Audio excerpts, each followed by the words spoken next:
had left St Gall's in '69, had passed my 11 plus, was headed for St Malachy's College, and however we used to go to Mass in Clonard Monastery, and after Mass one Sunday my father brought us round to look at Bombay Street, and I remember just seeing the whole row of burnt out shells of houses. And that area now is where one of the peace lines is situated, one of the big walls. And so that was basically my first encounter with the conflict. And then there was tension. You know, if I was seeing the area where I was living in became actually very dangerous. And, you know, if I was seen, for example, carrying a hurling stick, that obviously made it clear that you were a Catholic and you were a target for some of the gangs that were floating about at that time. And it reached a stage where if I was going out, particularly in the evening, one of my parents would have had to drive me to wherever it was going and then pick me up again afterwards. I mean, some people try to make comparisons between what's happening with the dissidents today and what was happening back then.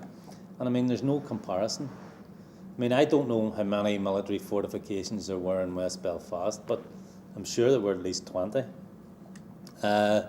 And as I say, thousands and thousands of troops on the ground here.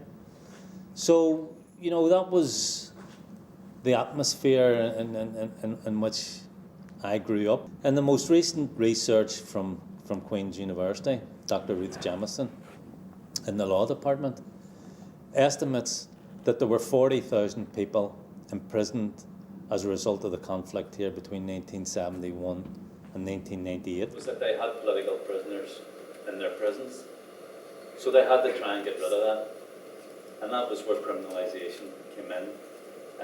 They decided that from the 1st of March 1976, anyone sentenced through the no jury diplomat courts would just be treated as a criminal. Brutality was systematic. I mean, we were left in a situation, any time we came into contact with prison officers, we were liable to be beaten. And 7 men simultaneously began a hunger strike in 1980, October 1980. And that hunger strike continued for 53 days. In the hospital in the H blocks to begin what would have been my 55th day on hunger strike. At that stage, I weighed about 7.5 stone. I was almost totally blind. I could make shapes coming out in the room, but I couldn't identify people. My liver was beginning to shut down.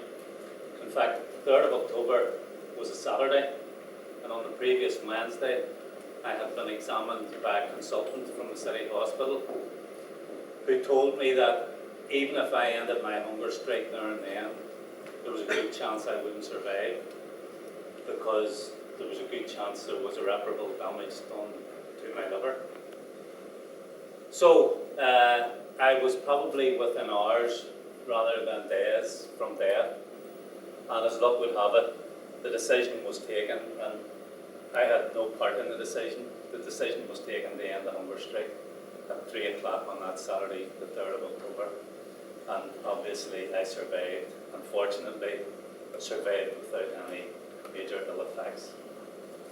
But I mean, what motivated me to put myself in that position where 10 men had already died, and effectively I was going to be the next person to die, until Sean McKenna was in a critical condition. And he was at death's door, basically. And a representative from the British government came into the prison hospital and spoke to Brenton Hughes, who was the officer in command at that time. And he offered a deal to end the hunger strike. And Brenton Hughes shook hands with him. I'm also involved in outreach work with civic society in general. I would be engaged on a regular basis with representatives from the loyalist organisations, former UDA and UVF prisoners. We actually sit on a consortium together, ourselves, former UDA and UDF.